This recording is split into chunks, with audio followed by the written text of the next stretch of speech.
परावर्तित हो रही है। क्या हो रही है? परावर्तित हो रही है। अब क्या करेंगे, इन दोनों किरणों के बीच, आपतित किरण एंड परावर्तित किरण के बीच में हम लोग क्या डालेंगे, एक अभिलंब डालेंगे। इसका नाम डाल देते हैं ये O है ना। इसको मान लेते हैं A और इसको मान लेते हैं B, इसको मान लेते हैं हम लोग N। अब यहाँ पे ध्यान दो, अगर बोला जाए कि AO क्या हो जाएगा हमारा? आपतित किरण।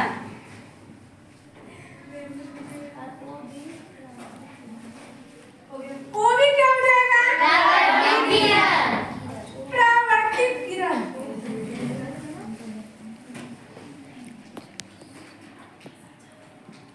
ON क्या है हमारा? अभिलंब है। अब ध्यान दो, इसमें देखने वाली बात है कि जितना एंगल आपका ये I है, उतना ही एंगल आपका क्या होगा? R होगा। ये आपस में दोनों क्या होगा? इक्वल होगा कि नहीं? आगे की अगर हम बात करें, एंगल AON बराबर क्या हो जाएगा? एंगल क्या हो जाएगा? एंगल BON होगा कि नहीं? आगे की हम लिख सकते हैं ना, angle I is equal to angle R। आगे की आपतित किरण और परावर्तित किरण में जो एंगल बनेगा वो दोनों आपस में क्या होगा? इक्वल होगा, है ना। अब बात क्या आता है कि परावर्तन के नियम। परावर्तन के नियम ध्यान से देखो जाए।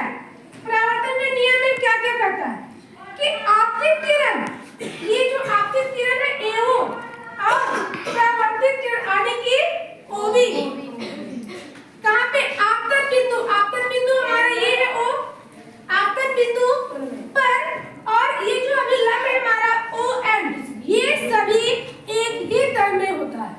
ये परावर्तन का क्या है? पहला नियम। और दूसरा नियम क्या हो जाएगा? आपतन कोण बराबर परावर्तन, यानी कि एंगल जितना हमारा I होगा उतना ही एंगल हमारा क्या होगा?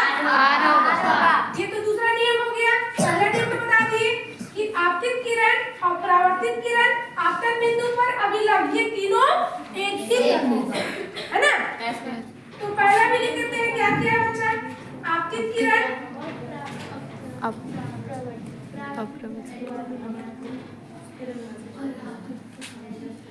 परावर्तित किरण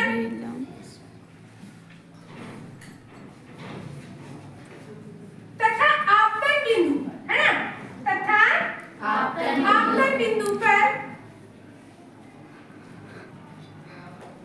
आपतन बिंदु कहाँ है हमारा? क्या है? O है ना।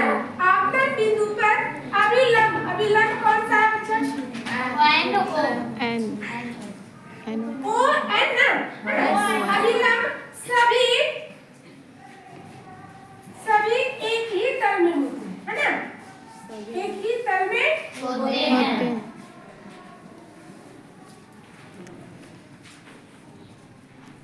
जब प्रकाश किरण समतल दर्पण पर लंबवत दिशा में आपतित होती है, जब प्रकाश किरण, जो प्रकाश किरण है वो लंबवत दिशा में क्या होती है? आपतित होती है, तो आपतन कोण आने की एंगल I तथा परावर्तन कोण आने की एंगल R का जो मान है, दोनों का मान क्या हो जाएगा? शून्य होता है, क्योंकि प्रकाश की किरण उसी रेखा पर परावर्तन के पश्चात क्या हो जाती है? वापस लौट जाती है। जितना एंगल से आई उतना एंगल से क्या हो गई? लौट गई, है ना। इसीलिए जब आपतन कोण का मान परिवर्तित किया जाता है तो परावर्तन कोण का मान भी क्या हो जाएगा? परावर्तित कोण। आगे क्या, अगर हम आपतन कोण का मान अगर चेंज करें तो परावर्तन कोण का मान भी क्या हो जाएगा? ये चेंज हो जाएगा। आगे ये आपका आपतन कोण और ये आपका क्या हो जाएगा?